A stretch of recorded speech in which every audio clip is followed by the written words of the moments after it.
Hey guys, we're here live at E3. We're in the PlayStation booth and we're going to talk about The Evil Within. Joining me is Pete Hines from Bethesda Softworks. Thanks for joining us, Pete. Always good to see you, Sid. So, The Evil Within being developed by the fine folks at Tango Softworks. Tell me a little bit about what made you guys want to work with this team. We follow and keep in touch with developers that we like and respect. Shinji Mikami and the work that he's done kind of speaks for itself, and so in talking to him and what he was putting together at Tango, we had a real interest in working with them and helping him realize his vision, which is I want to take survival horror back to its roots and do a pure survival horror game, and he and his team at Tango have been put together to do just that. And I'll say this, nobody makes a survival horror game quite like these guys. So The Evil Within, like you said, it's a very classic approach. Beautiful sets, gorgeous lighting. Let's actually talk a little bit about the tech first, because This is a game that's using id Tech 5, one of the creations of John Carmack, one of the legends of the industry, the godfather of 3D programming.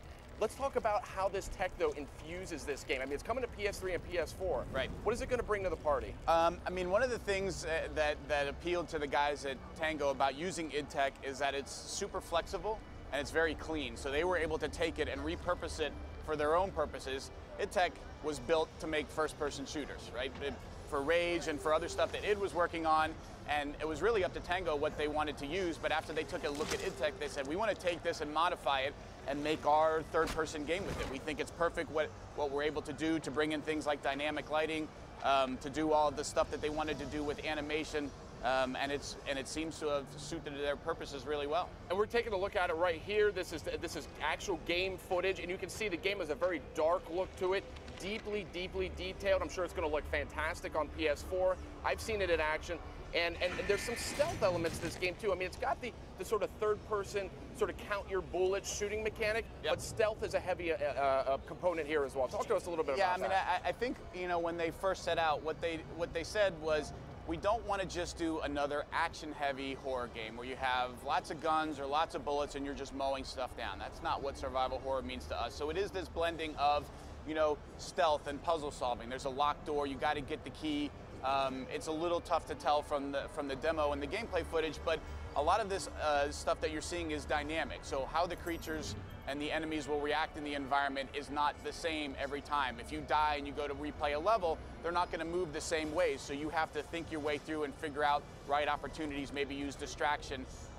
It is a game where you're going to have limited resources. You got 3 bullets and 8 guys that you need to to figure out, like, do I try and kill these guys? Do I maybe use some traps to deal with them? Or do I just run away? Do I hide and let them go past me and then get to where I need to be? So it is a game where we want you to be constantly sort of off balance, terrified, but feel like you can use your wits to get through this scenario and survive and move to the next level. Now tell me about the setup here, because you're a detective and you're called to the scene of a heinous murder. Yep. And how do we get to where we are now? So what you're seeing here is all from that first part of the game, and basically Sebastian shows up to this asylum, dead bodies everywhere, something terrible and strange is going on. But the story from that point on is really a mystery. It's not something we're going to talk about, and part of the fun of the game is unraveling the puzzle. Like Sebastian is trying to figure out, as are you, where am I now? Why is this guy chasing me with a chainsaw and cutting me in half? You find Why yourself am I being cut in half? You find yourself moving from one location to another, and sometimes it makes sense why. Sometimes you're not exactly sure what just happened. Like, how did I just end up here? So we want that to be a sort of a discovery that you're making along with Sebastian. What's real? What's not real? And part of the survival is also sort of figuring out the story. There's a fantastic scene in the demo you showed us a little earlier where this character we see here with the chainsaw is terrorizing Sebastian, who's sort of creeping through all these different rooms, and it's a very, very tense sequence that goes on and on and on, where you have to stay away from this guy. If he sees you, it's done. Right. Talk about that that helplessness of the lead character. Yeah, it is a game that we want to be difficult. We don't want it to feel like, oh, this is just really easy and I can make mistakes and I'll be fine. Like, part of the survival aspect and the horror aspect is creating that tension. And in that scene you're talking about, in fact, in this whole first part, you're defenseless. You've got no weapons, no nothing. You just have to think your way through the areas that you're in, figure out, like, I need to hide here, I need to let this guy go by, You know, he's moving around, he's in between where you're trying to get to. You know, how can I distract him, or how can I lure him to one area so that I can move around him? So again, you feel like you have tools at your disposal, but those tools might be, you know, just an empty bottle on the floor, or you thinking through, I can hide in here and he'll go by, and those kinds of things. So we don't feel like you have to be killing something for it to be tense and fun. That certainly there's going to be those moments, but you never know when they're going to be. Yep. And you're going to be opening a door and thinking like, well, is this going to be the part where I'm fighting something, or is it just an empty room where there's some resource? Like that constant off balance and never sure, you know, what is it I'm going to have to deal with next is part of the fun and creating that tension. Now talk about the killing people part of it. We've seen this in action. It looks great. It's classic. It's over the shoulder. Very few bullets though, so you got to go for headshots. And there's actually some moves that you can do to actually conserve that ammo. I mean, I saw letting guys on fire, Right. for instance, can be a very effective tactic. Yeah, but again, it's one of those things. So first of all, the system is designed such that headshots don't always kill enemies. Oh, and interesting. sometimes they go down, and sometimes you'll see them sort of shake it off and keep coming at you, and then you're like, oh, okay, that didn't work out like I planned. Now what? You can shoot a guy's legs and he'll fall down on the ground. Now, maybe you took him down and he's going to stay there, or maybe he's just faking it and waiting for you to get close so he can jump at you. You have matches that you can use to run up on enemies and light them on fire so that you don't have to use up your bullets to finish off an enemy. But again, you're taking that chance. Like, well, he's probably down for good, but if I go to light him on fire, there's also a chance he's going to jump at you. So again, it's that idea that headshots don't always kill, guys that are down aren't always dead. It's not just like, oh, I could just do this and it's not a problem. Again, you never know when the game is going to throw a curveball at you. And it's about keep conserving those resources and making sure you're making every bullet count, you know, saving your ammo, using your traps when you really need them to take out groups of enemies.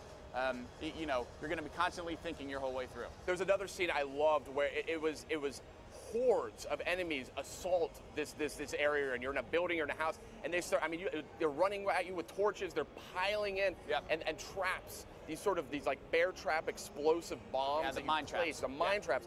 Very interesting, and it was very strategic. It was almost not tower defense, but it was like you had to very carefully sort of arrange these to get maximum impact. Can you talk about some of those encounters? Well, so there's two things you touched on there. Number one, traps are a big theme in the game. You're going to see traps get used against you all the time by your enemies and trying to finish you off and kill you, but there are also things that you can find and use to deal with the guys that are trying to get you. Again, it's another resource, so you got to be smart about when you use them, but that scene you're talking about in the demo, it plays out different every time. So Jason Bergman, who's the producer behind the scenes playing the game, you know, every time he has no idea how they're going to come through, because sometimes the big, slower guys actually make it through the window first, and they don't go down from the traps. Yeah. Sometimes the fast, quicker guys manage to get through first, and so the traps do take them out, and he has a little time.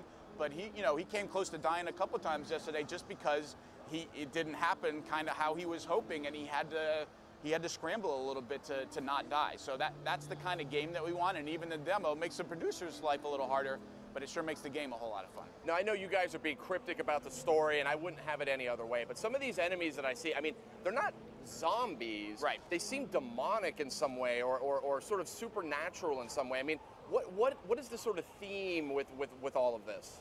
A good observation.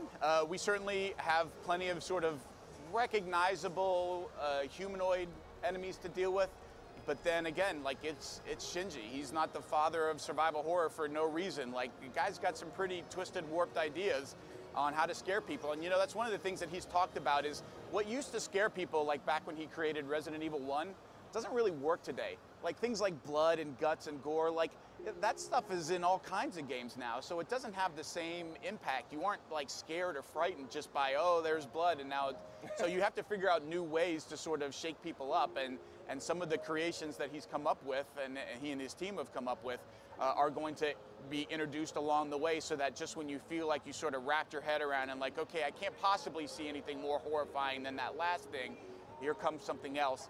And again, what those are and like where they come from, and do they represent something, or are they something manifested? That's something for you and Sebastian to figure out as you go along. The Evil Within coming out next year on PS3 and PS4. One more question for you, because Bethesda really on a roll. Dishonored, Skyrim, The Evil Within. What's going on? I mean, you guys, I've never seen you in this kind of form. You know what? I mean, we have spent a long time finding and working with a lot of studios to create the kind of games that we're really excited about. And I think when you talk about Ralph and Harvey and the Arcane guys on Dishonored, Todd Howard and his team at Bethesda Game Studios, Shinji Mikami and his team at Tango, the guys from Machine Games that you're going to have up here in a minute, you know, a legacy of making really great stuff, and they all just want their chance to make something great. You know, bringing Elder Scrolls Online to PS4. You know, it's a great time for us. We're continuing to find folks who are really passionate about what they do and have a really great idea. And really, it's just about supporting those guys and help them realize those games, and PS3 and PS4 gamers get to enjoy them. And they will, I have no doubt. Thank you, Pete. And coming up next, we're going to check out Wolfenstein: The New Order. But first, let's check in on the trailer for Batman: Arkham Origins.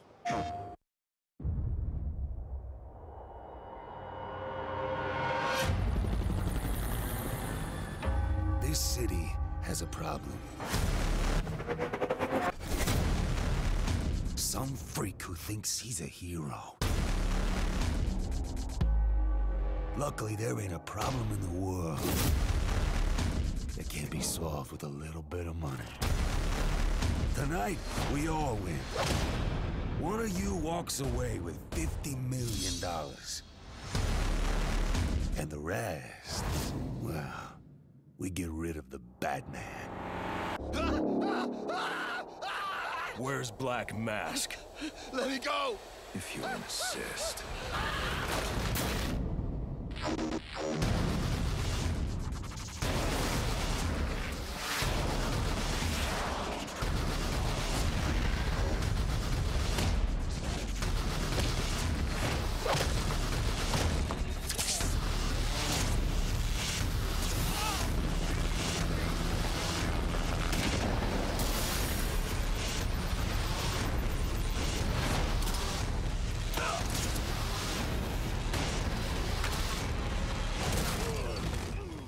Nice of you to drop in.